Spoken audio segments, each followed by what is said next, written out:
Saya ingat apa yang selalu dikatakan oleh Buya, sila kelima itu adalah sila yatim piatu kata Buya. Iya, betul. Ya, kita tahu kan yatim piatu itu ya seperti dalam ilustrasi, Mbak. Kalau kesuksesan itu banyak induknya, banyak ibunya, banyak bapaknya. Tapi kalau kegagalan itu yatim piatu ya. Sama juga ya, hal-hal besar yang berat itu biasanya jadi yatim piatu.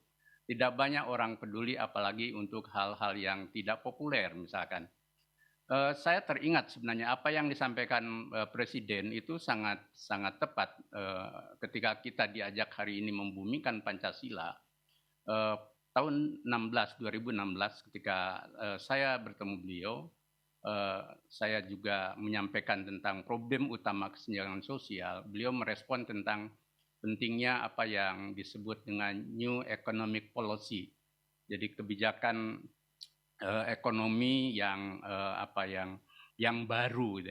Lalu saya memberikan masukan agar kebijakan ekonomi yang baru itu betul-betul progresif untuk mewujudkan keadilan sosial di mana program UMKM dan ekonomi kerakyatan itu bukan sesuatu yang artifisial gitu, tapi harus menjadi bagian dari grand design negara hadir di situ gitu. Ya.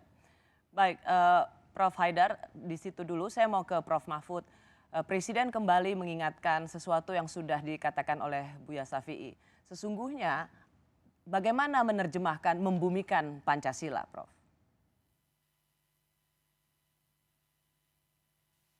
Merasa beruntung ya hidup selesai menjadi sarjana dan menjadi dosen muda di awal 80-an ketika tokoh-tokoh besar di dalam pemikiran Islam dan nasionalisme itu yaitu Cak Nur, Syafi'i Ma'arif, Gus Dur, Amin Rais, Yahya Muhaimin itu baru pulang ke Indonesia. Namanya sedang berkibar. Dari merekalah saya banyak belajar. Istilah membumikan itu kan sebenarnya dari mereka ini gitu ya. Dulu ada istilah membumikan Al-Qur'an, membumikan Pancasila dan sebagainya dari mereka ini. Dan saya waktu itu merasa senang sekali setiap mereka berceramah, menulis gitu saya baca, kalau ceramah di mana saya kejar gitu. Termasuk Buya Shafi'i Ma'arif ini.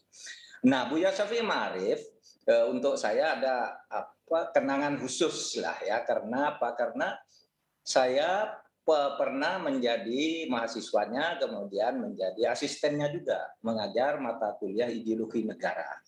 Sehingga saya banyak belajar langsung, banyak berdiskusi, itu ketika ngajar mata kuliah Pancasila, filsafat kenegaraan. Kalau Pancasila dasar negara itu kan diajarkan di awal kuliah. Kalau Pancasila filsafat kenegaraan itu sudah orang mau keluar. Nah, saya jadi asistennya di situ dan saya banyak diskusi dengan beliau dan yaitu sama keluhannya.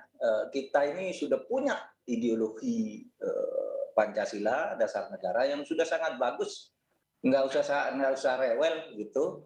Karena sebenarnya di dalam ideologi Pancasila itu kita tidak harus bermusuhan dengan orang lain yang berbeda. Setiap kelompok di dalam Pancasila diberi kesempatan untuk maju menurut golongannya sendiri-sendiri untuk kemudian bekerja sama. Itu Pak Syafi'i. Maka di dalam bukunya yang ditulis autobiografi beliau tentang titik-titik pisar di perjalananku itu kan dia bercerita sama dengan pengalaman saya ceritanya itu.